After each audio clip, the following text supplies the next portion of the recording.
ఇక్కడ వీడియో కనబడుతుంది కదా, ఇది నాకు కళ్ళ ముందు జరిగింది. ఇది వచ్చి డోర్ కొట్టి నీ మొహాల కళ కనబడుతుంది, నీకు మూలికం ఇస్తా, లౌడ్ ఇస్తా, నీకు మంచి జరుగుతుంది, ఇట్నే కష్టపడు. అరే ఇట్లా కష్టపడితేనే మొడ కూర్చిపోయాను, నేను బిజినెస్ చేద్దాం అనుకుంటున్నాను, నేను దెంగేరా బాబు ఇంచన్న. ఒక ముసలాయన దగ్గరికి పాపం వాళ్ళ దగ్గరికి పోయి ఎంత సతాయించిండంటే 100 రూపాయలు ఇచ్చేదాకా వదిలిపెట్టలే, ఏదో మూలికం ఇచ్చిండు, అలా ఆనే పెట్టిండాడు. చూసిన ఇట్లాంటి దొంగ బాలకాలు ఉంటారు, మీరు నమ్మకరి. ఫస్ట్ ఆఫ్ ఆల్ కొట్టుర్రి కనపడితే, దెంగని చెప్పురు. అమ్మ మంత్రాలకు చింతకాలు రాలితే ఇంకా డాక్టర్లు ఎందుకు, పోలీసులు ఎందుకు, లాయర్లు వీళ్ళంతా ఎందుకు పనిలేకనా? అమ్మ ఏమైనా గుడి కనపడితే దండం పెట్టరు, పుణ్యం వస్తుంది.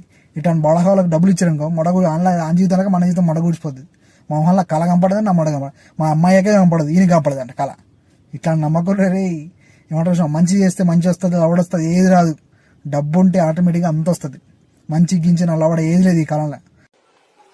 అన్నయ్య ఈ నా కొడుకుని నమ్మద్దండి, అమ్మ వదినమ్మ ఈ నా కొడుకుని నమ్మద్దండి.